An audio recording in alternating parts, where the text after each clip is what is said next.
Papa Dudut. Isang pagbati po sa inyo at sa mga nakikinig sa inyo ngayong araw. Ako po si Syra, 30 years old, taga Davao at mula rin po sa may kayang pamilya. Pero pinili ko pong mamuhay ng mag-isa para matupad ang mga pangarap ko sa buhay. Ayaw ko po kasi na masabihan ako na nagkatrabaho lang o nagkaposisyon dahil sa mga magulang ko. Mataas po kasi ang posisyon nila sa isang malaking kumpanya na hindi ko na lamang po babanggitin kung anong pangalan.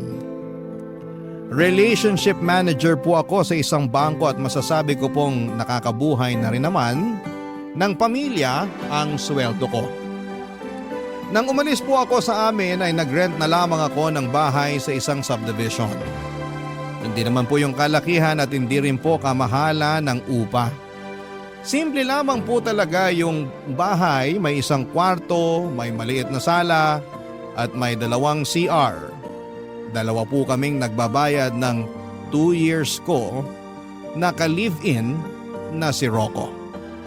Tuwing walang pasok ay nagluluto kami ng street foods at kung ano-ano pang mga putahin at tinitinda namin sa labas. Marami naman po kaming nagiging customers kaya nakakaipon din kami roon ng pandagdag sa pambayad namin ng mga bills. Pangarap naming 2 na makapagbukas ng sarili naming restaurant.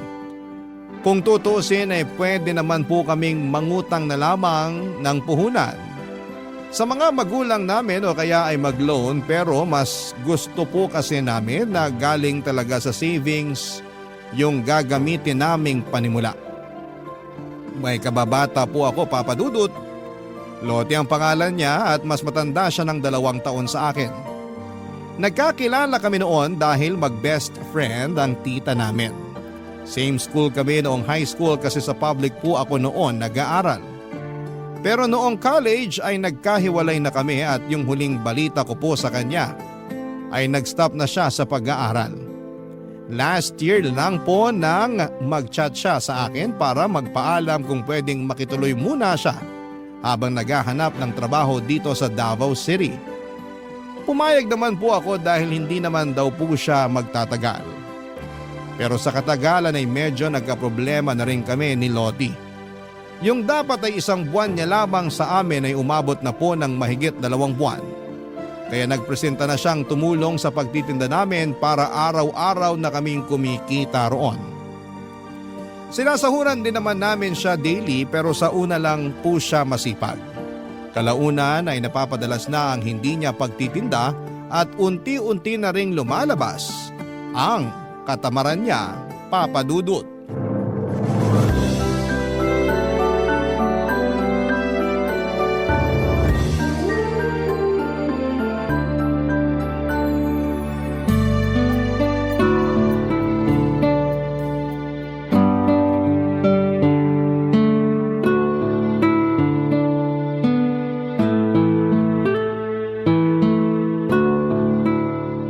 Lottie, hindi ka ba magtitinda ngayon? Hindi na muna. Bakit naman sayang yung benta kung hindi ka magtitinda ngayon? Saka na-prepare ko na kagabi yung ibang lulutuin. Baka masira yung mga yun. Ang sakit kasi ng katawan ko, tsaka antok na antok pa ako eh. Bakit ba kasi nag-prepare ka kagad ng lulutuin? Hindi mo man lang ako tinanong. Hindi na ako nagtanong kasi Monday to Friday ka naman talaga nagtitinda, di ba? Saka paano ka kikita ng pera kung ganyan laging dinadahilan mo? Ganyan din sinabi mo nung nakaraang araw na hindi ka nakapagtinda. Ano ba kasing ginagawa mo kagabi at puyat na puyat ka? Ano kasi, may kachat akong afam. Dahil doon kaya ka napuyat? Bakit? Bawal na ba ako makipag-chat? Ay, wala namang kaso sa akin kung nakikipag-chat ka sa kung sinong gusto mo o kahit anong oras ka pa matulog. Ang sa akin lang naman, may business tayo. Okay lang sana kung hindi ka nagsabi sa amin na ikaw na lang munang magtitinda kasi hindi ka naman namin uobligahing magtinda. Kaya naman namin gawin yun tuwing weekend. Ikaw naman? Masyado kang dedicated sa maliit yung business, malaki naman ang sinasahod nyo ni Rocco. Kahit malaki yung sinasahod namin, kailangan pa rin namin ng extra income para sa pangarap naming restaurant. Alam mo naman yun, di ba? Malaki-laki rin kasing kinikita sa pagtitinda sa labas. Lalo na ngayon na marami nang nakakaalam na may pwesto tayo at nagugustuhan na nila yung mga paninda natin. Napapagod na rin kasi ako eh. Hindi ko kaya yung gigisingin ng maaga tapos maghapong magbabantay sa labas. Nakakaantok tsaka nakakainip din kaya yun. Kung ayaw mong magtinda, ano palang trabaho yung gusto mo? Gusto ko na maghanap ng ibang trabaho. O sige, kung ayaw mo nang magtinda, kami na lang ulit ni Rocco tuwing weekend. Asikasuhin mo na yung pag-a-apply mo. May nahanap ka na ba? Wala pa nga eh. Maghahanap pa lang. Sana naman makahanap ka na this time. Ikaw naman, parang pinapaalis mo na ako niyan eh. Hindi kita pinapaalis. Para sa sarili mo rin yun. Mahirap kapag nasa ganyang edad ka na tapos wala ka pang sariling pera. Hindi ka laging may mauutangan. Okay naman ako nung may trabaho pa ako. Inalat lang talaga kaya ganito na naman yung nangyari sa akin. Sabi mo kasi nung dumating ka rito may papasukan ka na tapos bigla kang nag-back out. Kaya nga kami nag-offer na ikaw na lang yung magtinda para kumita ka kahit nandito ka lang. Okay rin naman yung pagtitinda pero kasi nakakapagod talaga. Girl, wala namang trabaho na hindi nakakapagod. Kahit nga utak at kamay lang yung gumagana maghapon, nakakapagod pa rin eh. Ano palang gusto mo? Maging tambay ka na lang forever? Real talk lang ha. Hindi kasi pera yung lalapit sa'yo. Kailangan mong kitain yun. Sorry naman. Pero alam ko naman yun eh. Ang hirap lang talaga maghanap ng trabaho ngayon. Mahirap kasi hindi ka naman naghahanap. Ang ganda na nga ng trabaho mo last time, di ba? Pero sabi mo, nagsawa ka. Hindi pwede yung gano'n na kapag nagsawa ka na sa trabaho mo, aalis ka na. Bukod sa masisira ka sa employer mo, nakakahiya rin kasi pinaasa mo lang sila na tatagal ka pero hindi naman pala. Kung makapagsalita ka naman dyan, parang boss na rin kita. Sa true lang tayo, Loti. Kung sa iba pa yan, baka mas malala pa yung marinig mo. Papadudot hindi nagpatalo si Loti sa usapan namin, Papadudot, ng araw na yon.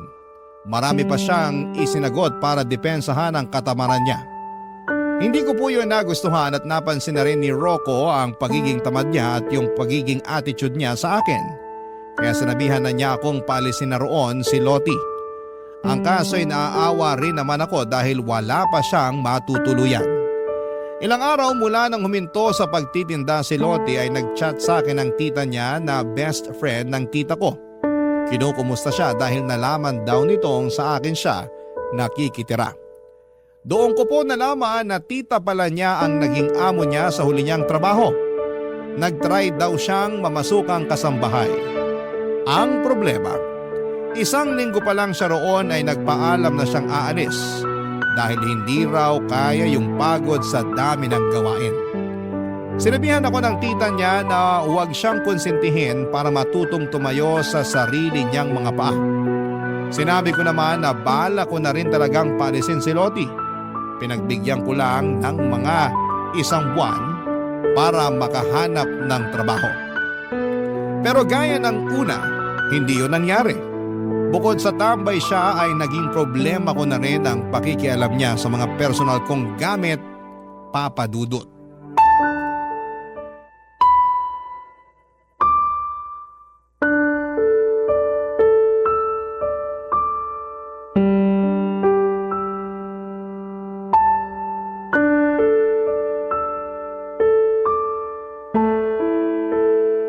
Loti, ginamit mo ba yung sabon ko? Ha? Hindi ah. Basa kasi yung sabon ko, tsaka wala na dun sa pinaglalagyan ko nung gagamitin ko na sana. Hindi ko rin naman nagagamitin yon, kaya kung ginamit mo talaga, sabihin mo na lang yung totoo. Oo na, sige na. Ginamit ko talaga yun kanina. Pasensya ka na ha. Wala na kasi akong sabon nakalimutan kong bumili kahapon. Please naman! Hinahayaan na nga kitang gamitin yung ibang mga gamit dito sa bahay. Pero wag mo naman pakialaman yung mga personal kong gamit. Alam mo namang sensitive yung balat ko, di ba? Kapag may ibang gumamit ng sabon ko, nangangati ako. Ano ba yan? Sela naman masyado. Hindi ko rin naman ginustong maging maselan ako pero iniingatan ko rin kasi yung sarili ko. Kaya nga ako bumili ng gamit na pansarili ko lang, di ba? May stock naman ako ng ibang sabon dyan. Kumuha ka na lang kung hindi ka pa nakakabili. Pero yung ginagamit ko sa CR, wag mo nang gagalawin. Pasensya na, hindi na mauulit. Sinabi mo na rin yan last time pero naulit pa rin. Kaya nga nakikiusap na ako sa'yo ngayon. Hindi naman kasi dapat nagsishare ng sabon eh. Pati towel ko ginagamit mo na rin. May sarili ka namang towel. Bakit hindi yun yung gamitin mo? Nasa labahan pa nga eh. Next week pa ako maglalaba. Isa pa yung mga labahan mo. Puno na yung laundry basket dun sa likod. Kung next week ka pa maglalaba, wala ka na niyang isusuot. Pati ba naman yun? Papansinin mo pa? Paano ko hindi papansinin? Kung kaagad yun ang makikita kapag binuksan yung back door. Paano na lang kung bigla kaming magkaroon ng bisita? Nakakahiya naman kung makikita yung nakatambak na labahan doon. Saka hindi lang ikaw yung nakatira dito sa bahay. Minsan pinupulot ko pa yung mga panty mong nakakalat sa laundry area. Bakit kasi hindi mo na lang hayaan doon? Sana sinabi nyo na lang sa akin para ako na yung gumawa. Nakakahiya naman kasi sa inyo. Nakakahiya talaga. Ilang beses ka na kasi naming sinabihan tungkol sa pag-aayos mo ng gamit mo, pero wala namang nangyari. So paano? Kami pa mag-a-adjust? Ginagawa na nga namin lahat para maintindihan ka, pero lumalabas na parang pabaya ka talaga sa mga gamit mo. Ang sabihin mo, pareho lang kay maarte ni Rocco. Alam mo, Loti, kung ayaw mo sa ugali namin ni Rocco at sa kalinisang gusto namin dito, humanap ka na lang ng malilipatan mo. At least, kapag may sarili ka ng tinutuluyan, wala nang makikialam sa'yo. Wala pa nga akong pera, di ba? Hintayin mo lang na magkatrabaho ako. Aalis na rin ako dito. Tsaka babayaran ko rin yung pagtira ko dito. Kahit pa konti-konti, para wala kayong masabi. Hindi mo naman kailangang bayaran yun. Kahit nga sana hindi ka pa lumipat, okay lang eh. Basta makisama ka lang ng maayos. Sinusubukan ko naman eh. Pero lahat na lang ng gawin ko, may nasasabi kayo. Para sa ikabubuti mo rin naman yon. Kasi paano kung sa ibang bahay ka napunta, tapos gawin mo rin yung mga ginagawa mo rito? Baka mas malala pa yung marinig mo sa kanila. Hindi na kasi tayo mga bata na kailangan palaging sabihan. Pinamukha mo pang immature ako. O edi sige, ikaw na yung perfect. Ikaw na yung malinis sa katawan, masipag, mapera, lahat Tigilan mo na yan, please lang. Ayoko makipag-away. At hanggat maaari, ayoko rin sanang magbitaw ng masasakit na salita. Pero kung mag-a-attitude ka pa ng ganyan, kahit pinagsasabihan ka lang naman, hindi naman pwedeng magpasensya na lang ako palagi. Sinasabi ko to sa'yo para alam mo kung ano yung iniisip namin. Kesa sa ibang tao pa kami maglabas ng sama ng loob, tapos magmumukha ka pang masama sa kanila. Nagigets mo ba? Sige na, ayusin ko na lang yung mga labahan ko. Huwag ka mag-alala. Hindi na rin ako makikialam sa mga gamit mo. Maghanap na rin ako ulit ng trabaho para makaalis na ako dito. Papa Dudut, hindi ko na po noon na itago ang iritasyon ko kay Loti kaya sinang-ayunan ko na lamang ang sinabi niyang maghahanap na siya ng trabaho para makaalis na sa inuupahan namin. Sinabi ko na mas mabuti pa nga ganon ang gawin niya para hindi na kami magkaproblema pa. Isa pa baka sa katagalan ay magkaproblema na rin kami ng fiancé ko dahil napapansin ko na rin noon na pinipilit niyang makipaglapit kay Rocco. Alam ko naman na faithful sa akin ang fiancé ko pero wala po akong tiwala kay Loti. Nakita ko na siya kung paano makipaglandian sa ibang lalaki. Kahit na hindi niya pa lubusang kilala ay hindi siya nagdadalawang isip na makipag-usap. Nagulat nga po ako noon nang ipinakita niya sa akin ang malalaswan nilang usapan ng ka-talking stage niya. At hindi lang yon, sa iisang lalaki kundi 3 sila na pinagsabay-sabay niyang i-entertain. Kapag nawala ng gana sa isa, nilipat na naman sa iba. Kaya hindi siya nawawala ng kausap. May mga pagkakataon pa na nanghihingi rin siya ng pera. At doon na po ako nabahala dahil may kalakihan din ang hinihingi niya. Baka kasi kapag nagkagipitan at singilin siya ng mga lalaking hinuhututan niya, ay maipit pa kami ni Rocco dahil sa amin siya nakatira. Papa Dudut, noong idinahilan niya na wala siyang pera ay napinitan na lamang kami noon na pahiramin siya para makapagrenta kahit bed spacer lang. Hindi na rin naman ako nang hinayang kahit na alam kong hindi na niya ako mababayaran dahil nakahinga na ako ng maluwag nung hindi na namin siya nakakasama. Nagkaroon na kami ni Rocco ng privacy. Pero makalipas lang ang 2 buwan ay bumalik na naman si Loti at nagpupumilit na patuloyin namin siya sa bahay, Papa Dudut. Barangay Love Stories. Barangay Love Stories. Papa Dudut, ayaw na talaga naming tanggapin si Loti noong bumalik siya sa amin pero nagmakaawa siya at sinabing 1 buwan lang naman siyang makikitira. Pero hindi ko magawang magtiwala dahil nasabi na rin naman niya iyon nung una. Ang naging problema ko lang nang dumating siya ay maraming tao sa paligid dahil weekend yon at nagtitinda kami. Nagmakaawa na siya sa amin at paiyak-iyak pa siya sa harapan namin ni Rocco. Dahil nahiya na kami sa mga nakakakita ay tinanggap na lang namin siya pero nilinaw namin na 1 buwan lang talaga siyang makikituloy sa amin. Mula nang bumalik siya ay naging magulo na naman sa bahay. Wala kasi akong nakitang pagbabago kahit konti man lang mula noong umalis siya. Hindi ko na lang idedetalye kung gaano po siya kadugyot sa bahay at sa mga gamit niya. Pero hindi ko po talaga kaya na makasama sa isang bahay ang ganon katamad at kaburara sa gamit. Hindi naman ako nagkulang sa pagpapaalala sa kanya pero parang manhid na po siya sa mga sinasabi ko. Mas inuuna pa niya ang pakikipag-chat at video call sa mga lalaki niya kesa mag-asikaso ng sarili niya at ng mga gamit niya. Hanggang sa muli na naman po siyang nawalan ng trabaho. At sa pagkakataong yon ay naka1 buwan na rin siya sa amin, Papa Dudut.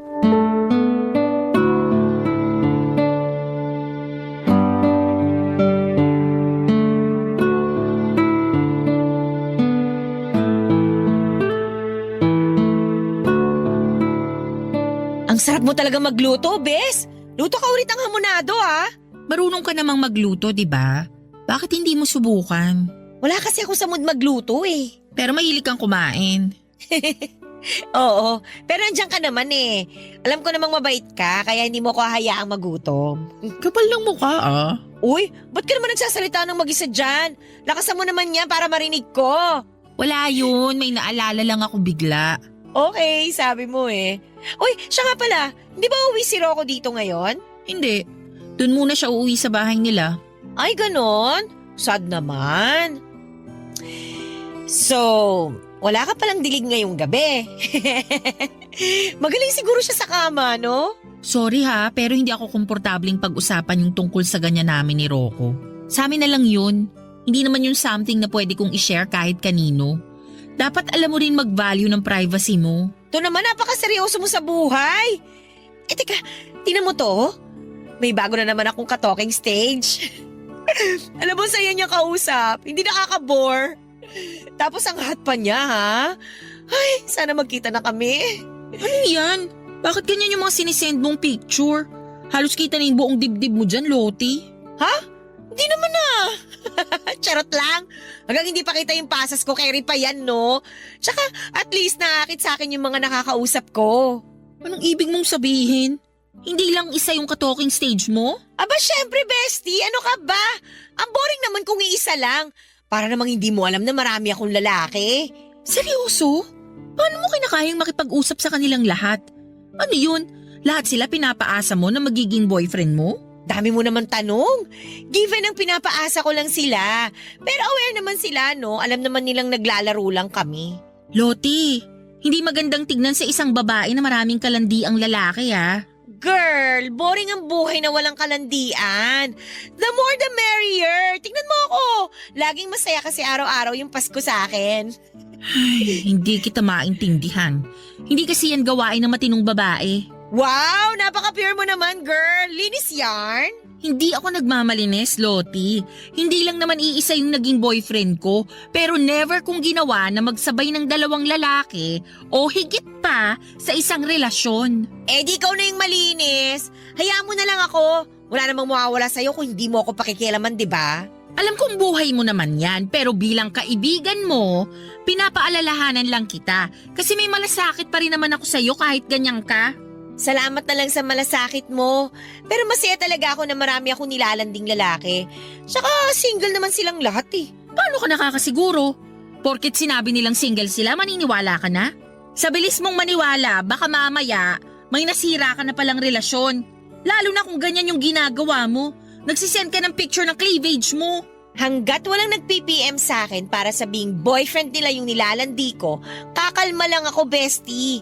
Ang saya-saya ng ginagawa ko, no? Lalo na kapag nakikipag-SOC ako sa kanila. Best experience! Ano naman yung SOC na yan? Sex on chat! My gosh, ginagawa mo yun? Loti naman. Hindi safe yung ganun. Ano ka ba?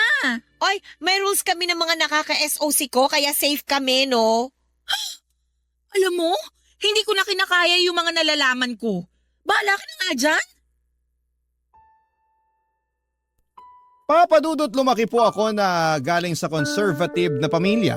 Kaya hindi ko talaga kayang sabayan ang mga ginagawa ni Lottie.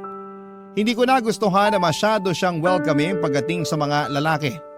Hindi dahil sa naiinggit ako sa ginagawa niya kundi nag-worry pa rin ako bilang isang kaibigan niya. Parang hindi rin naman kasi kaya ng konsensya ko kung may mangyayaring masama sa kanya at hinayaan ko lang yon. Papadudot. Nang minsan akong mag-invite na mga kaibigan ko sa bahay, nagpatulong ako kay Lottie sa pagluluto. Mga kaklase ko noong college ang mga bisita ko. Matagal na raw kasi nilang gusto makipag-bonding sa akin, pero dahil masyadong busy sa trabaho ay hindi ko sila ma-meet. Linggo noon kaya walang pasok, bali 3 lalaki at 2 babae po yung bisita ko. Wala namang magjowa sa kanilang lahat at parang magkakapatid lang talaga yung turingan namin. Nagulat po ako nang bigla na lang magtanong si Lottie kung anong Facebook account ng mga kaibigan kong lalaki. Nagkatinginan na lamang sila noon at bakas din sa mga mukha nila na ayaw nila yung ibigay. Pero dahil nahiya silang tumanggi ay napilitan na lamang silang ibigay kay Lottie ang mga pangalan nila. Hindi pa man sila nakakaalis sa bahay ay nakapag-send na kaagad ito ng friend request sa kanilang 3. Sabi ng mga kaibigan ko ay hindi naman daw nila ini-entertain si Lottie kaya hindi na ito nag-message pa ulit sa kanila.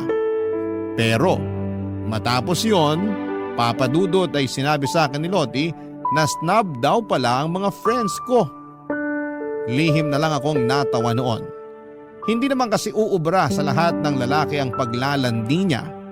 At isa sa mga lalaking yon ang boyfriend ko na sinubukan na rin niyang landiin, papadudot.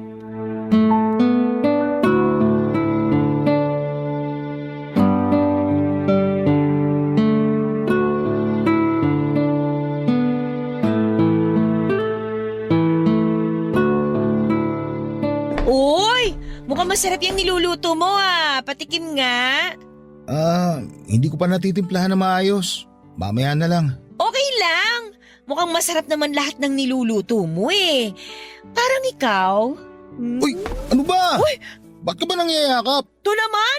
Nabanguhan lang ako sa'yo Masama ba yun? Hindi mo naman dapat ginagawa yun sa akin. Fiyasi ako ng kaibigan mo. Respeto naman Sungit naman. Simpleng yakap lang Kahit na.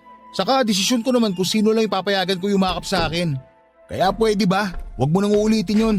Anong nangyayari dito? Naririnig ko sa CR yung boses ninyong dalawa.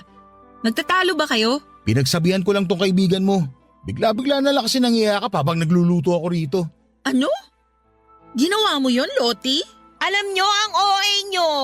Simpleng yakap lang naman yun pero kung makapag-react kayo, parang nakagawa na ako ng krimen.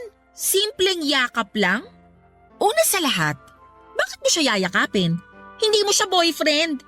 Nga hindi nga kayo close para gawin mo yan Alam mo, ayoko sanang sabihin to Pero sa ginagawa mo, pinapatunayan mo lang na malandi ka talaga. Bakit ka ba ganyan sa akin? Naiinggit ka ba? Bakit naman ako maiinggit sa pagiging malandi mo? Tama na yan. Huwag na kayong mag-away. Hindi naman ako yung nagsimula Pagsabihan mo yung girlfriend mo, masyado malisyosa. Malisyosa? Fiancé ko nga mismo ang nagsabi na niyakap mo siya. Hindi siya magrereklamo kung hindi siya nailang sa ginawa mo. Ang sabihin mo, gumagawa ka lang ng dahilan para magalit sa akin. Ramdam ko naman inis na inis ka na. Alam mo naman siguro kung bakit, di ba? Gusto mo ba isa-isahin ko pa? Han, tama na. Paalisin na lang natin to si Lottie. Ano? Paalisin niyo ako ng dahil lang doon? Ang bababaw niyo naman! Hindi ka babawan yon. Kasi punong-puno na kami sa'yo. Saka wag kang kumilos na parang ikaw ang nagbabayad ng renta dito. Ang tagal mo nang nakikitira sa amin. Second chance mo na to. Ayaw na nga ni Rocco na nandito ka eh. Pero nakiusap ako sa kanya kasi wala ka namang ibang mahihinga ng tulong. Tapos ano? Ganito pang gagawin mo sa akin? Lalandiin mo na rin pati fiancé ko? Mahiya ka naman. Wala akong dapat ikahiya. Sa ganito na ako eh. Palibasa walang lalaki na naaakit sa'yo kasi para kang lola dyan sa pagiging conservative mo. May pera ka nga, boring naman yung buhay na meron ka. Eh ikaw, sa tingin mo, saan ka pupulutin pag pinalayas kita? Hindi mo ako mapapaalis. At bakit hindi?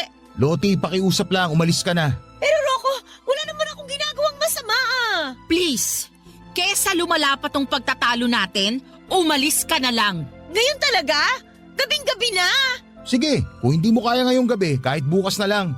Pero pakiusap, tigilan mo na si Syra. Huwag mo nang baliktarin pa yung sitwasyon na parang kami pa yung may kasalanan dito. Pareho lang kayo eh. Ang yayabang nyo porke may mga pera kayo. Hindi naman namin pinagmamalaki na may pera kami.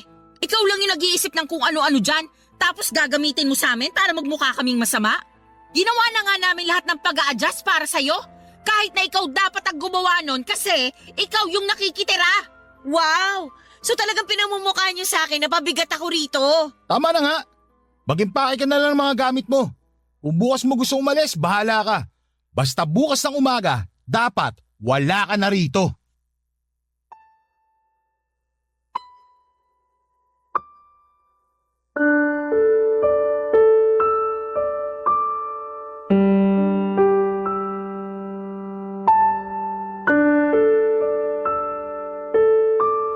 Papadudot mula ng palayasin namin si Lote ay hindi na siya tumigil sa pagpaparinig niya sa social media. Nagsishare siya ng mga patama para sa akin. Galit din siya kay Rocco pero mas galit siya sa akin. Kaya niya ginawa yon. Friends kami sa Facebook kaya nakikita ko lahat ng mga post niya. Hanggang sa sinadya niya na i-hide yung iba niyang post na minimension mismo ang pangalan ko. May mga mutual friend naman ako na nagmamalasakit at sinesend sa akin ng screenshot ng mga post niya. Hindi ko yon pinansin noong una hanggang sa itag niya na ako sa isang long post na patungkol na talaga sa akin. Nakasaad pa roon kung gaano kasama ang ugali ko at ang pagpapalayas ko sa kanya papadudot. Hindi niya binanggit si Rocco, lahat ng yon ay para lang sa akin. Dahil doon ay marami ang nag-message sa akin at nagtanong kung totoo ang mga sinabi ni Loti sa post niya. At para naman i-address ang issue ay gumawa pa ako ng isang post para sagutin lahat ng mga tinatanong ng mga nakakakilala sa akin. Sinabi ko po ang totoong nangyari at pwedeng hindi ko na po idinitalye. Matapos yon ay blinako na si Loti sa Facebook papadudot at hindi ko na po siya kinumpronta dahil alam kong hindi rin naman siya magpapatalo. Sa aming dalawa papadudot siya yung mas maraming masasabi na masasamang salita.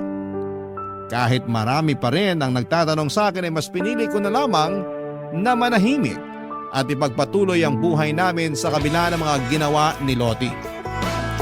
Hindi naman kami ang talo roon dahil ginawa lang namin ang alam naming tama para sa problemang yon papadudot. Barangay Love Stories. Barangay Love Stories.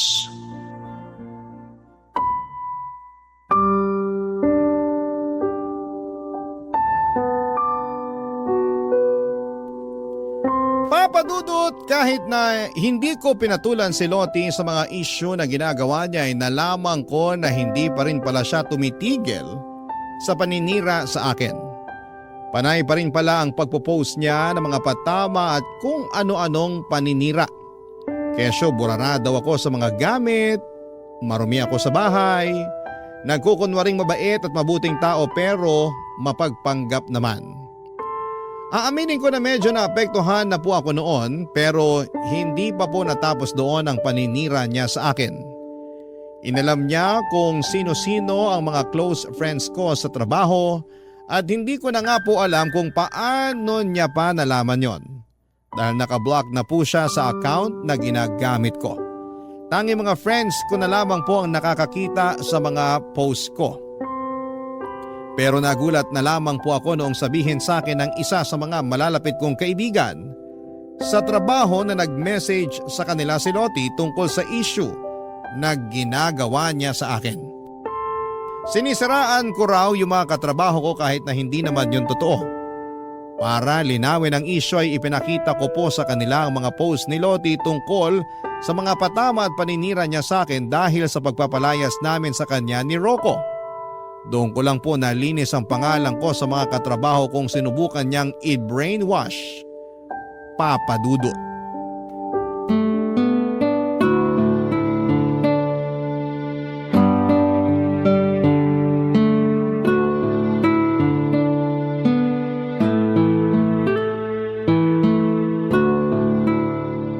Ang sarap naman ng beefsteak mo, Han.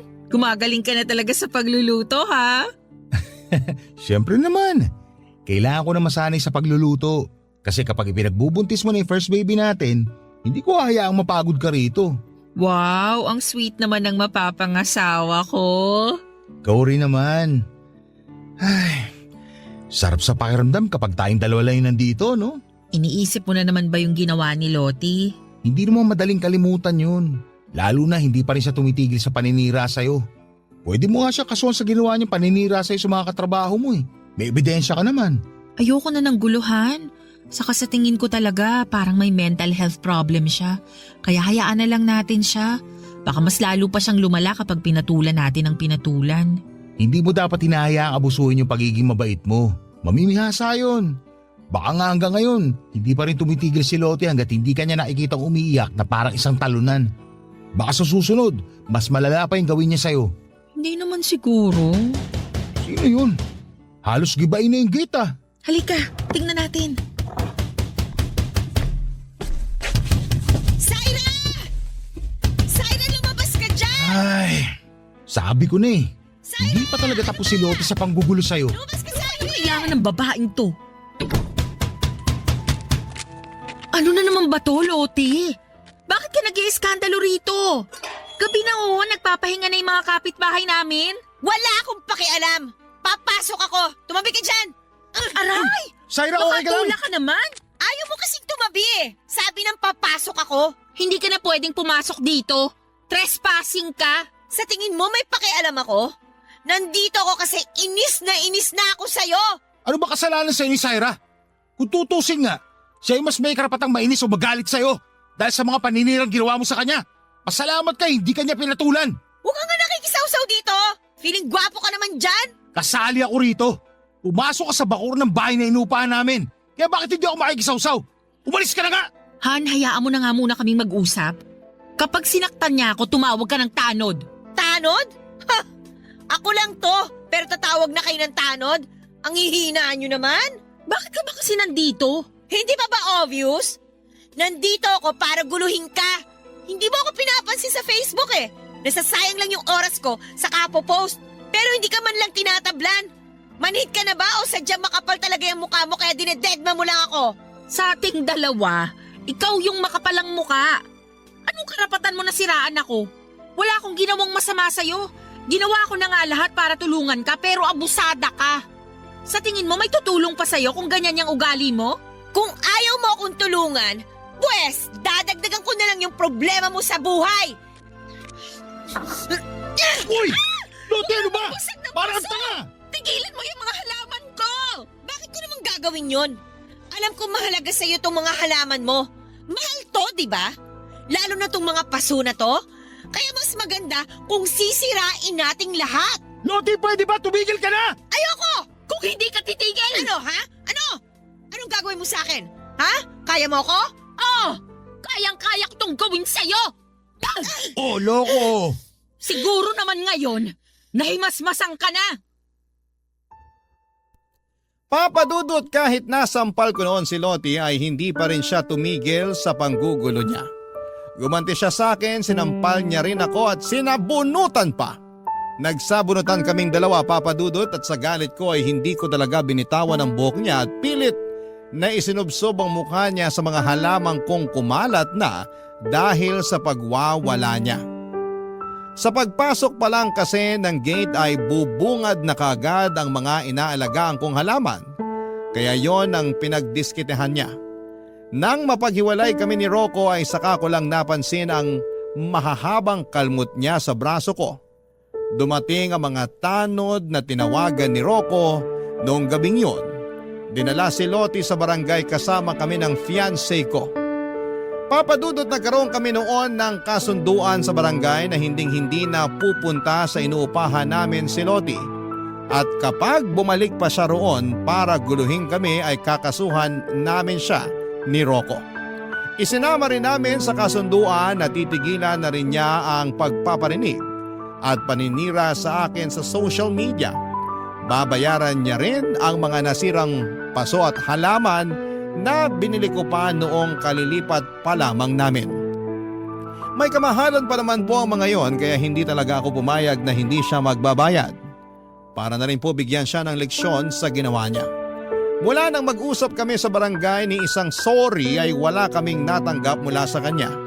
Hindi na rin naman kami umasa dahil alam naming mataas ang pride ni Lottie at feeling. Ang nakakatuwa lang doon ay hindi na talaga siya nagparamdam matapos yung nangyari at hindi na siya nagparinig sa Facebook at mukhang nag-deactivate na rin siya. Papadudot.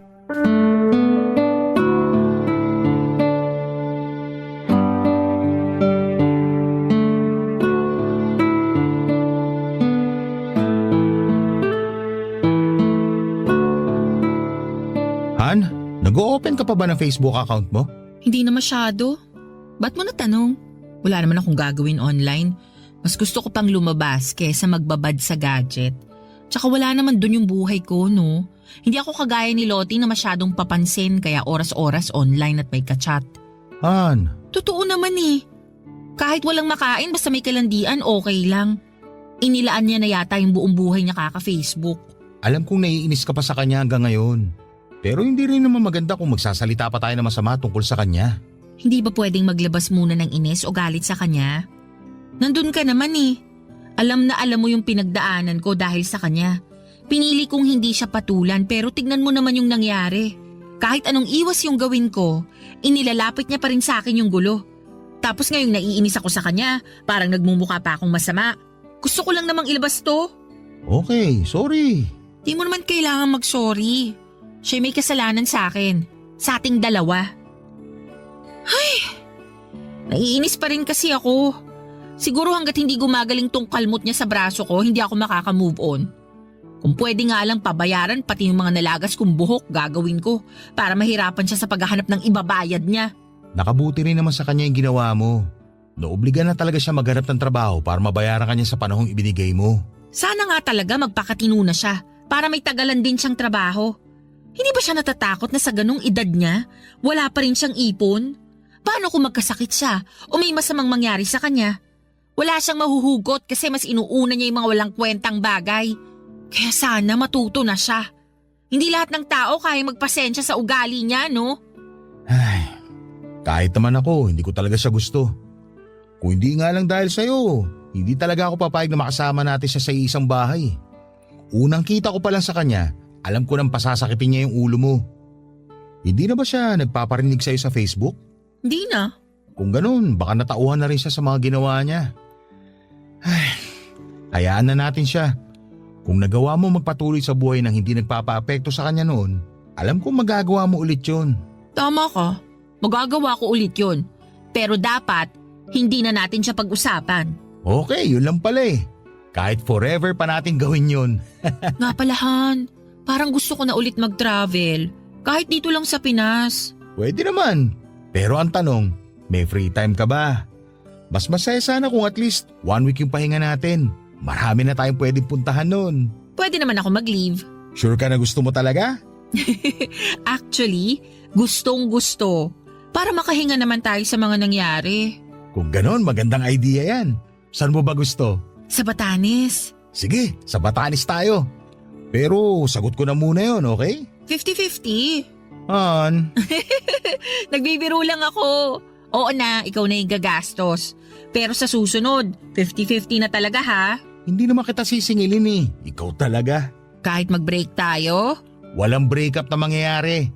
Kasal meron. hindi na rin kasi tayo pwedeng maghiwalay. Kasi engaged na tayo. Kasi, feeling ko, magkaka-baby na tayo. Papa Dudut, sobrang saya ni Rocco nang sabihin ko yon sa kanya. Matagal na kasi niya na gustong magka-baby kami kaya pinupush na rin niya yung kasal naming dalawa. Kaya ako naman po nasabi yon ay dahil hindi naman po talaga nade-delay ang period ko. At para nga makasigurado ay nag-PT ako at nagpa-check up na rin para makasigurado. Pagkatapos noon ay nakumpirma namin na buntis na nga ako sa first baby namin ni Rocco.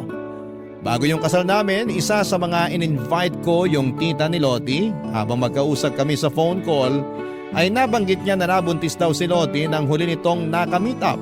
Ang kaso ay hindi raw pinanagutan dahil ayaw maniwala noong lalaki na siya ang ama ng bata. Kaya naman walang choice si Lottie kundi ang lumapit sa tita niya. Tumulong naman daw ito ng konti pero sinabihan pa ring maghanap ng mapagkakakitaan bago manganak. At hindi ko na nga po akalain, Papa Dudut, na lalapit ulit siya sa akin para manghiram ng pera. Pero dahil nga sa gulong ginawa niya at sa pananakit niya sa akin ay hindi na ako nagpadala sa awa. May iba pa naman siyang kamag-anak at kung tutuusin ay kaya pa siyang tulungan ng mga yon kung magpapakatinulang sana siya. Matapos ko siyang tanggihan ay wala na ulit akong naging balita pa sa kanya. Kahit hanggang sa maikasal kami ni Rocco. Sa ngayon, Papa Dudut, ay may sarili na akong pamilya.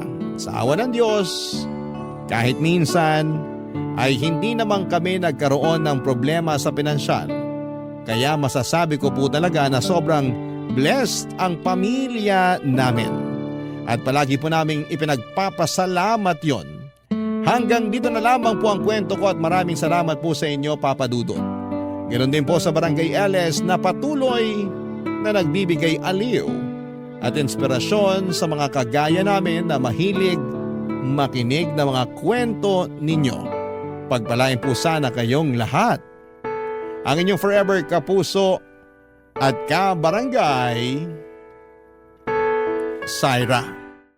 Dear Papa Dudut, good day sa inyo at sa mga kabarangay natin na katulad kong panatiko ng Barangay Love Stories. Na-discover ko ang programa ninyo dahil sa kaibigan kong si Ricky. Mahilig kasi yung makinig sa mga love story kaya sinuggest niyang pakinggan ko ang programa ni Papa Dudut. Nga pala, tawagin niyo na lamang ako sa pangalang Willie, 31 years old at tubong Marikina. Pero kasalukuyan ako nagtatrabaho sa isang private company sa Quezon City bilang finance staff. Meron kaming grupo ni Ricky na magkakaibigan noong college. Bale 5 kaming magtotropang lalaki at 2 babae. At hanggang ngayon, magkakaibigan pa rin kami kahit na sa iba't ibang kumpanya na kami nagtatrabaho.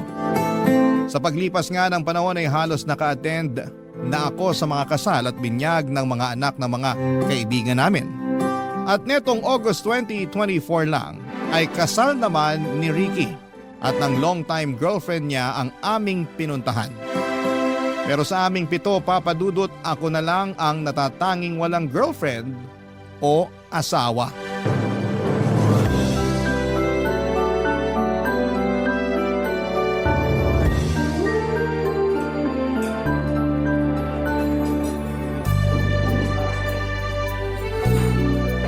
Gutom ka na ba? Hindi pa naman. Okay lang naman na umorder na tayo kasi papunta pa lang daw sila. Okay pa naman ako. Ikaw ba? Di pa ako gutom kaya hintayin na lang natin sila. Baka dumating na rin naman yung mga yun. Sige, pero pwede bang huwag niyo na ako asarin na ako na lang yung walang girlfriend o asawa sa atin?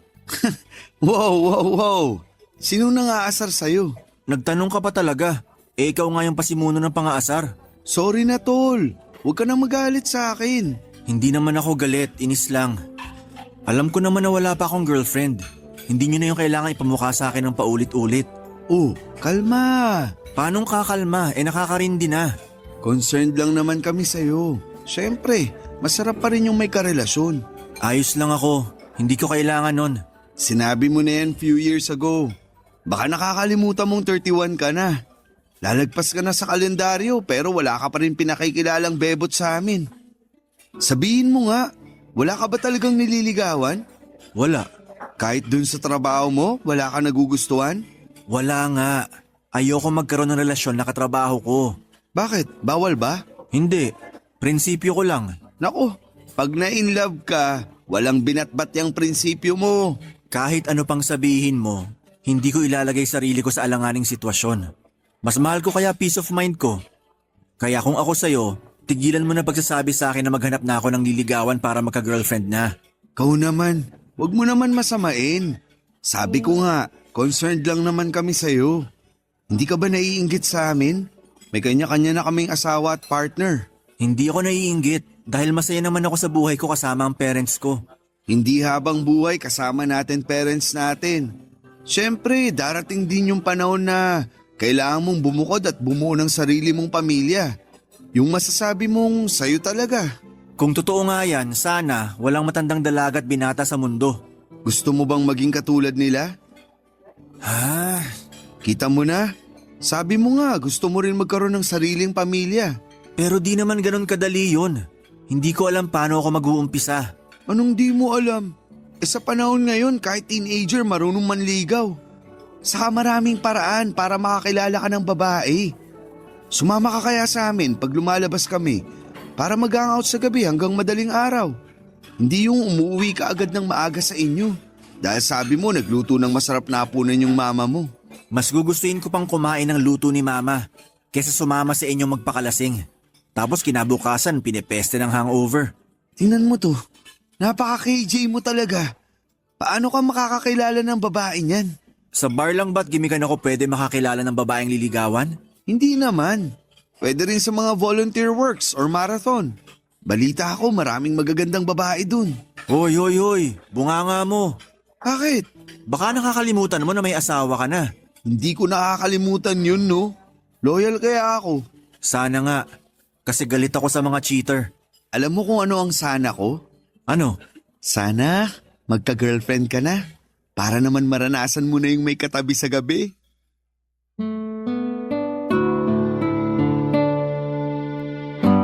Papadudot, maloko talaga si Ricky pero tinuturing ko na siyang parang kapatid. At aminin ko na may punto rin naman ang mga sinabi niya.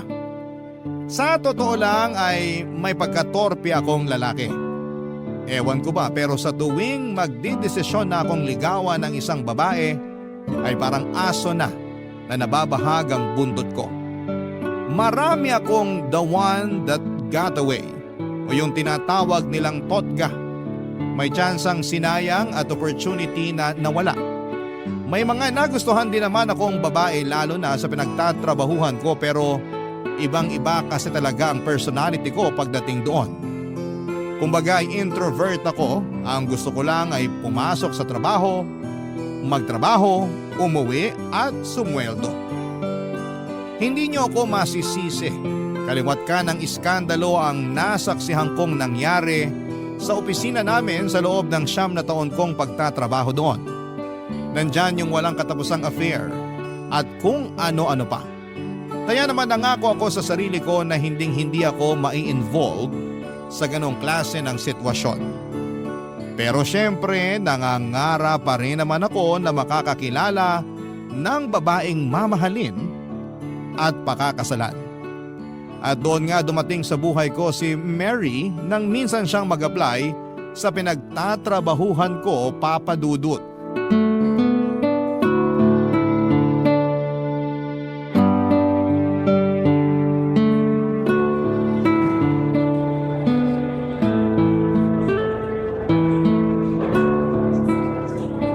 Hi! Pwede ba ako makishare sa table and chair mo? Yeah, oo naman. Teka, uurong lang ako. Thanks! Ayan, may space na. Pwede ka na maupo. Thank you uli!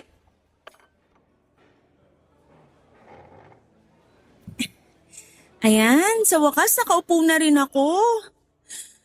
Ay, grabe. Kanina pa kasi ako naghahanap ng bakanting mesa at upuan dito pero lahat occupied na. Ganito talaga rito pag lunch break. Kaya nga minsan may second and third batch yung kumakain eh. Hindi naman kasi pwede mag-lunch sa mesa mo sa office. Dahil working table raw yon. Ganon? Ang baduy naman. Kung gusto pala nila ng ganong policy, sana nilaki-lakihan nila tong kantin nyo. Hindi naman ganito sa dati kong pinagtatrabahuhan. Pwede kang kumain sa mesa mo basta lilinisin mo lang bago ka magsimula ng trabaho uli. Talaga? Ang cool naman. Sinabi mo pa. Kung pwede lang yun dito, hindi na ako makikipagsiksikan dito sa kantin. Nakakatamad din kayang tumayo sa upuan mo para pumunta rito at kumain pag lunch break. Ako noon, pagkatapos kong kumain sa table ko sa office, diretso tulog. O kaya, manonood ako ng anime. Paborito ko kasi yon. Ah, kaya pala. Ay, by the way, kanina pa tayo nagkukwentuhan pero alam mo na ba pangalan ko? Kung hindi ako nagkakamali, ikaw si Mary, di ba? Oo, trainee pa lang ako dito at unang araw ko ngayon. Ay teka, paano mo nga pala nalaman pangalan ko? Pinakilala ka sa amin ng papalitan mo. Nakalimutan mo na? Hala, oo nga. Magka-department din pala tayo. Willie pangalan mo, di ba? Naalala ko nagpakilala ka nga pala kanina. Oo, ako nga yun. Sabi na parang pamilyar yung mukha mo eh. Ikaw lang kasi yung tahimik sa mga kasamahan natin. Lahat sila maiingay at maraming chismis. Kahit mga lalaki. Nako, sinabi mo pa. Mas chismoso pa ang mga lalaki kesa sa mga babae rito. Pero buti na lang hindi ka kasali sa kanila. Major turn off ko talaga yung mga chismoso. Para sa akin, aksaya lang sa oras sa pakikipagchismisan. Nandito ako para magtrabaho at hindi magsayang ng oras sa mga walang kakwenta-kwentang bagay. Naks naman! Ganyan din yung mindset ko nun sa dati kong pinagtatrabahuhan. Ayokong sumali sa mga chismisan pero ang ending, ako ang pinagchismisan. Grabe naman yun. Sinabi mo pa. Naku, kung alam mo lang kung anong klaseng paninira yung mga sinabi nila sa akin. Halos lahat walang katotohanan. Hindi mo ba sila sinumbong sa HR? Bawal yun ah. Oo, bawal. Kaya sinumbong ko sila. Kaso, may kinikilingan yung HR namin, palibasa close niya yung mga nanira sa akin. Kaya nag-resign na lang ako kaysa mabaliw doon. Tapos nagpahinga ako ng 1 buwan bago ako naghanap ng panibagong mapapasukan. Swerte dito ako napunta kasi nakilala kita. Aha? Anong ha? Wala naman. Nagulat lang ako sa sinabi mo na maswerte ka kasi nakilala mo ko rito. Siyempre feeling ko magiging super duper mega close tayo. Pero di ako ganun kadaling kaibiganin. Wala nga akong kaklose rito kahit na 9 years na ako nagkatrabaho rito. Pues, nandito na ako para maging kaibigan mo. Don't worry, mabait naman ako. At hindi nangangagat. Papadudot, napakaganda ni Mary. Mukha siyang artista na napanood ko sa isang international film. Bukod doon ay masaya pa siyang kausap at talaga namang nakakaaliw. Madali niya rin akong napapatawa sa mga hirit niyang corny sa pandinig ko noong una. Pero nakita ko na lamang ang sarili ko na nag-e-enjoy kabanding siya. Simula ng araw na yon ay lagi na akong masaya na pumapasok sa opisina dahil alam ko na masisilayan ko si Mary. September 2024 nang magsimula ang probationary period ni Mary sa pinagtatrabahuhan namin. Magka-department kami dahil kapalit siya ng isa naming kasamahan na nag-resign ng mga panahong yon. At kahit na hindi ako ang nag-turn over sa kanya, ako lagi ang gusto niyang samahan tuwing lunch break. Nahalata na tuloy ng mga katrabaho namin, Papadudot, na nagkakamabutihan kami. Dahilan para walang humpay nila kaming asarin sa isa't isa. Pero ewan ko ba sa sarili ko dahil hindi ako naiilang o naiinis man lang. In short ay gustong gusto ko ang pakiramdam na tinutukso nila ako kay Mary ng mga panahong yon, Papadudot. Barangay Love Stories. Barangay Love Stories. Papadudot, totoo pala ang kasabihan na baka kainin mo ang salita mo. Dahil yon ang eksaktong nangyari sa akin. May pasabi-sabi pa ako na ayokong ma-involve sa love story ng mga tao sa opisina namin. Negatibo kasi lahat yon sa akin at sakit lang sa ulo, ngunit nakalimutan ko na meron din namang mga successful love story. May nagkakatuluyan, nagkakaibigan at sa huli ay nagpapakasal pa nga. Kahit ako, na tahimik lang, ay hindi mapigilang mapasa na all sa isipan. Sa pagpapatuloy ng pagiging close namin ni Mary ay hindi na nga tumigil ang mga katrabaho namin sa panunukso sa amin, Papa Dudut. Pero wala namang kaming reklamo pareho dahil ramdam ko ng mga panahon na yon na gusto rin ako ni Mary. Isang gabi bago kami mag-out sa trabaho, nag-confess ako kay Mary na gusto ko siyang ligawan. Gulat na gulat siya nang sabihin ko yon, pero pagkalipas ng ilang sandali ay lumapad na ang kanyang ngiti. Pumayag si Mary na magpaligaw sa akin matapos naming katapatang gusto namin ang isa't isa. Nag-set kami ng araw para sa aming unang date, kaya lang ay na-realize ko na wala pala akong ideya sa kung saan magandang lugar ko siya pwedeng dalhin. Buti na lamang to the rescue si Ricky, Papa Dudut.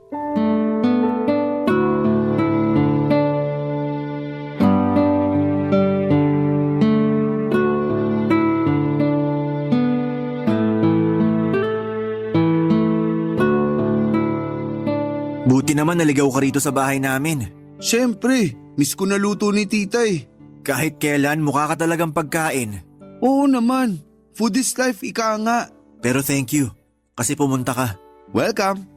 Sakto, di ako ganun ka-busy. Saka alam ko kailangan mo tulong ko. Makakailangan ka naman? Yan kaya sabi mo sa text mo sa akin, kailangan.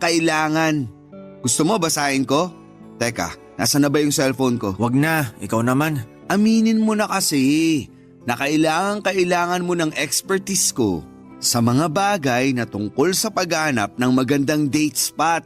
Oo na, kailangan ko na. Yan, dali lang naman aminin. Sige na, tulungan mo na ako.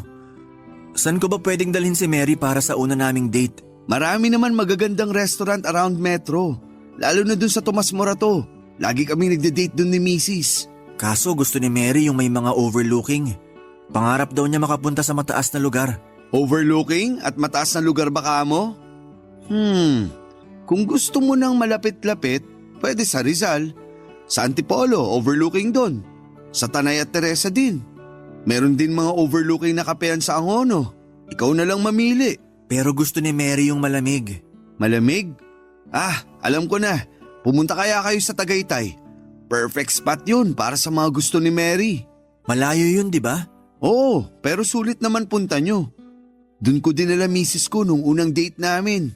Kaya nga nagtagal kami at eto, kasal na. Sige, mukhang magandang choice nga yung Tagaytay. Tumpak! Sa masarap doon humigop ng mainit-init na sabaw ng bulalo. Sakto sa malamig na panahon. Pero timbrehan lang kita na ihanda mo yung budget mo. Kasi medyo mamahalin mga restaurant doon. Ganun ba? Oo, huwag ka mag-alala. Quality naman yung food at services nila. Basta para kay Mary walang kaso sa akin na gumastos. Naks naman! Ganyan nga, magpa-impress ka sa nililigawan mo. May kasabihan nga na first impressions last. Sa tingin mo pag ginawa ko yun, may chance na ako kay Mary? Hindi ko masasabi dahil depende pa rin yung tsansa mo sa magiging takbo ng date nyo. Hindi lang naman natatapos sa pagpili ng magandang lugar na pagdadalan mo sa kanya para sa date nyo yung pagpapasikat mo sa nililigawan mo eh. Pati na rin yung kung paano mo siya tataratuin sa simula pa lang ng date nyo. Halimbawa kung susunduin mo ba siya gamit ng motor mo o magkokotse kayo, tandaan mo, malayo-layo rin yung Tagaytay. Nung huling beses na pumunta kami doon ni Mrs. Nagmotor lang kami. Tapos panay reklamo niya sa akin na masakit na raw yung puwet niya. Nako, ang malas naman nun. Sinabi mo pa, para maiwasan mo yung ganong insidente, kaya sinabi ko, mahirap na, baka ma-turn off sa'yo si Mary. Tatandaan ko yan. Ano pang gusto mong malaman? Ano kayang susuotin ko? Casual lang, pero yung magmumukha kang gwapings. Paano yun? T-shirt at pants? Pwede, tapos paresan mo ng pangmalakasang sapatos at relo. Solve ka na dyan. Sige, salamat talaga tol. Walang anuman. Baka may tanong ka pa, ibira mo na.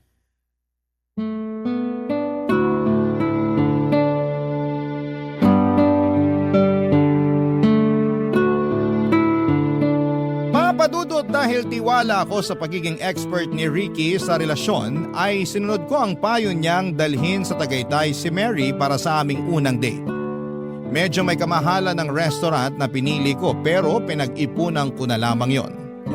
Advance kong inalamang menu para ma-check ang presyo ng mga pagkain at nagpa-reserve na rin ako. May motor naman ako pero ayokong mapagod si Mary kaya naisipan ko na mag-rent ng kotse. Sumapit ang araw ng date namin, walang kaalam-alam si Mary kung saan ko siya dadalhin. Sinabi ko na lamang na magtiwala siya sa akin at yun nga ang eksaktong ginawa niya. Kaya nasorpresa talaga siya nang dumating kami sa restaurant sa Tagaytay kung saan kami nag-date, Papa Dudut. Sinabi niya sa akin na first time pa lamang niyang makapunta doon at makakain sa mamahaling restaurant. Kaya naman masaya ako dahil nadala ko siya doon, Papa Dudut. Hanggang sa pag-uwi namin ay hindi maalis ang ngiti sa labi ni Mary. Kaya kahit lumagpas sa budget ang nagastos ko, ay wala naman akong pagsisisi. Pera lamang yon. Pwede ko pa namang kitain sa susunod. Totoo nga na nakadagdag pogi points kapag sa magandang lugar mo dinala ang isang babae para sa una ninyong date. Pagkatapos kasi noon ay mas naging close pa kami ni Mary. Yung closeness na parang tumama ako sa jackpot dahil mas naging clingy siya sa akin. Pero syempre, alam ko pa rin naman ang limitasyon ko dahil hindi pa rin naman kami opisyal na magkarelasyon. Isang araw, di nakapasok sa opisina si Mary kaya tinawagan niya ako at sinabing masama ang pakiramdam niya na kagagawa ng kanyang buwanang dalaw. Naaawa naman ako lalo at alam ko ang pakiramdam na yon dahil may mga kapatid din akong babae. Kaya nung sinabi ni Mary na pupuntahan ko siya sa bahay nila pagkatapos ng trabaho ay hindi na ako nagdalawang isip na umuo. Pero bago ako nakarating sa kanila ay dumaan muna ako sa butika para ibili siya ng gamot at ilang pagkain na paulit-ulit niyang binabanggit na gusto niyang kainin, Papa Dudut.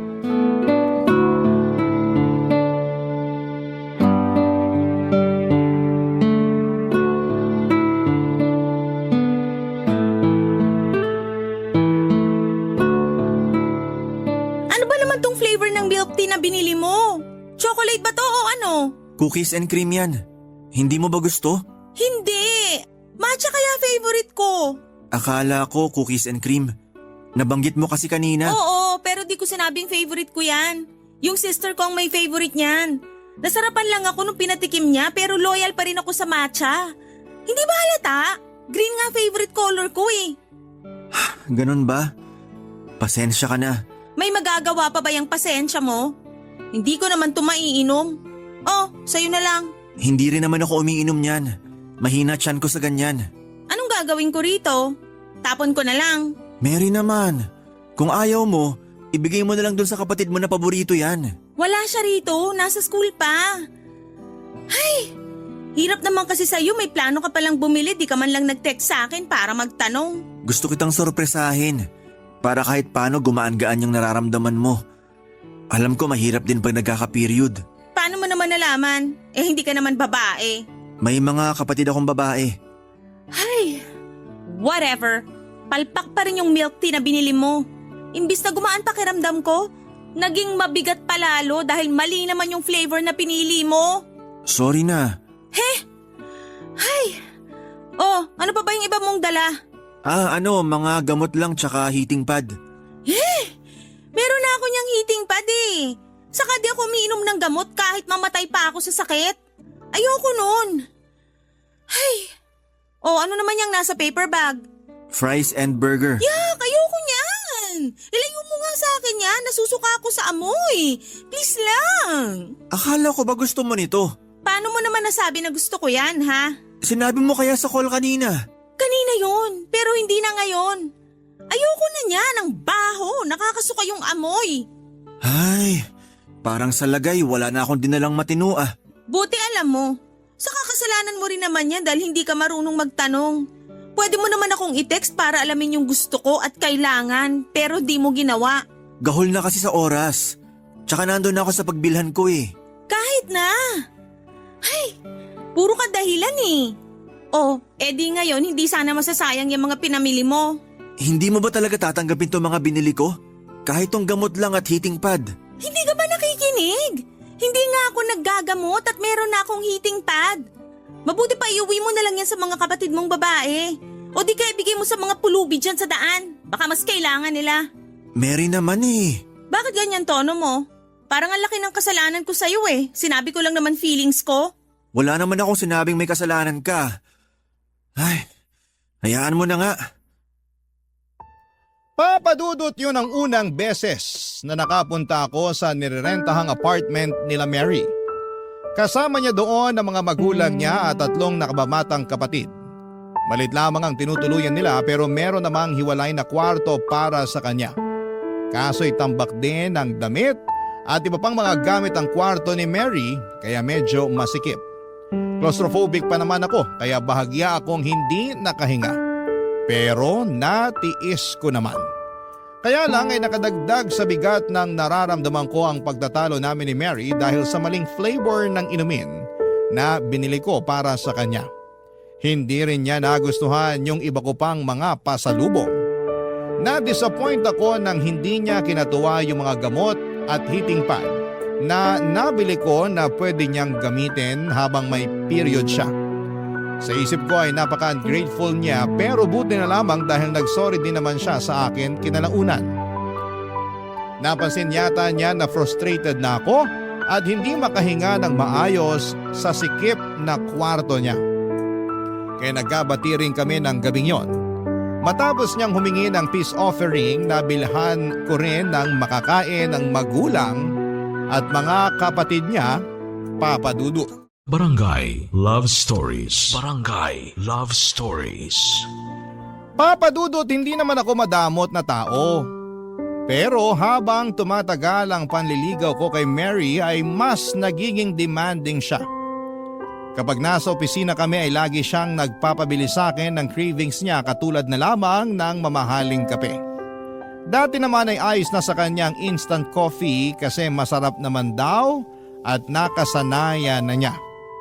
Pero nagbago na raw ang panlasa niya nung isang beses ay binilhan siya ng binurong kape galing sa isang mamahaling coffee shop. Simula noon kapag may isa sa mga kasamahan namin ang nagyayaya na magkape gusto rin niyang magpabili. At ako bilang manliligaw syempre gusto kong magpa-good shot sa nililigawan ko kaya binigay ko lahat ng hinihiling ni Mary. Bukod sa mamahaling kape na inaraw-araw na niya ay nagpabili rin siya sa akin ng damit, makeup kit, bagong cellphone dahil gusto na raw niyang mag-upgrade at iba pang mga gadgets. Hindi ako mayaman pero meron naman akong savings, Papa Dudut. Kaya lang ay nasaid na lang ang ipon ko ng dahil sa pagiging maluho ni Mary. Aminado ako na hindi na ako masaya sa panliligaw sa kanya, Papa Dudut. At napansin yon ng kaibigan kong si Ricky.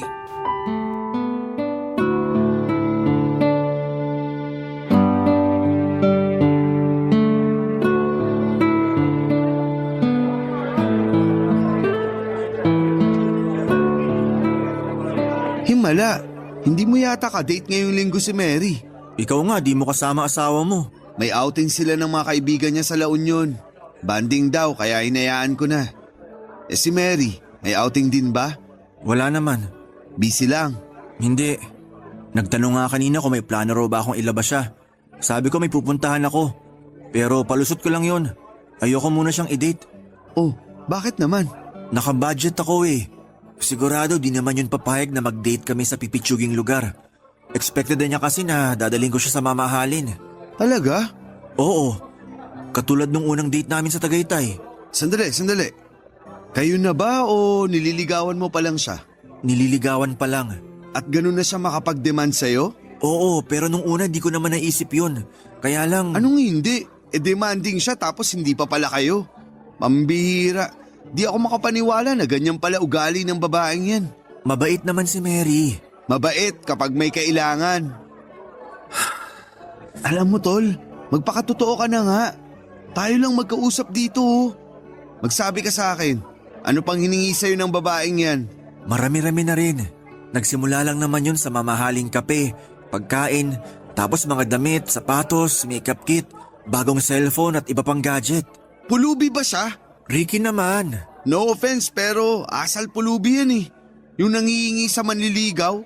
Sobrang demanding tapos hindi pa kayo sa lagay na yan ha. Ibig bang sabihin kapag naging kami, ayos lang na maging demanding siya? Hindi pa rin. Kasi di ka naman bangko para laging maglabas ng pera sa tuwing may gusto siyang bilhin. May trabaho naman siya. Bakit di siya gumastos sa sarili niya? Kulang pa raw yung sweldo niya pambayad nila sa renta ng apartment bills at pagkain nila. Doon lang daw madalas napupunta yung kita niya at wala nang natitira sa kanya. Pero hindi excuse yun para gamitin ka na niya. Hindi naman niya ako ginagamit. Nililigawan ko nga siya, di ba? Hindi ganyan yung tamang panliligaw. Matuto kang humindi. Huwag kang maging bigay todo. Saka di ka naman mayaman eh. Paano na lang pag naging kayo? E di mamumulubi ka sa kanya. Mahal ko na si Mary. Kaso, nalulungkot ako sa ginagawa niya sa akin. Matanong nga kita, tol. Ano yun? Kumusta yung estado ng panliligaw mo sa kanya? Alam ko, mali na tanungin kung may pag-asa ka ha. Kasi di naman doon nasusukat ang lahat. Pero gusto ko lang malaman. Curious lang ako. Napag-usapan niyo ba kung hanggang kailan ka manliligaw sa kanya? O kung may plano ba siya na sagutin ka? Ang totoo, ilang beses ko nang tinanong sa kanya pero paulit-ulit niyang sagot maghintay daw ako. Darating din daw yung araw na magiging kami dahil mahal na rin naman daw niya ako. Nak ng tok, neneng. Malabo pa yata sa mga mata kong may grado na 500 yung sagot niya sa'yo eh. Red flag na yan, tol. Distansya na. Paano naging red flag yun? Hindi ba halata? Pinapaasa ka lang yan. Ginagamit ka lang niya dahil may mahihita siya sa'yo. Sa nakikita ko, di ka talaga niya mahal. Kunwari lang siya. Mahal lang niya yung komportableng buhay at mga bagay na naibibigay mo sa kanya. Papadudo, tama rin naman si Ricky nang sabihin niyang dapat matuto akong humindi sa mga hirit at pabili ni Mary, lalo na at hindi pa naman kami magkasintahan.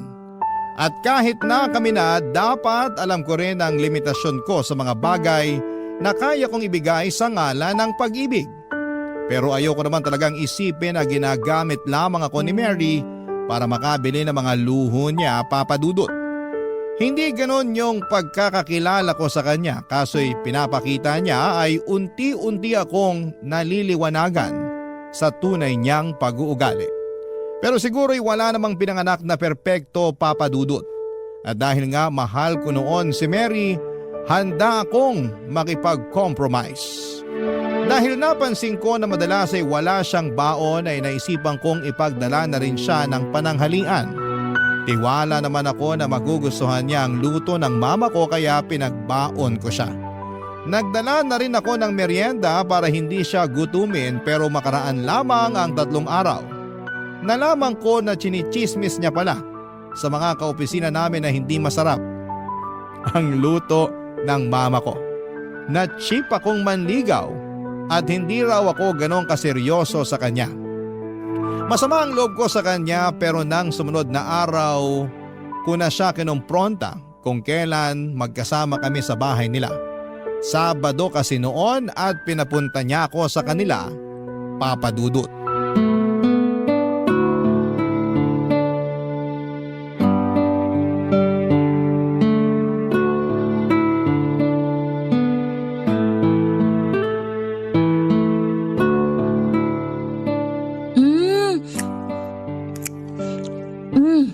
Salamat dito sa pizza na dala mo Ang sarap.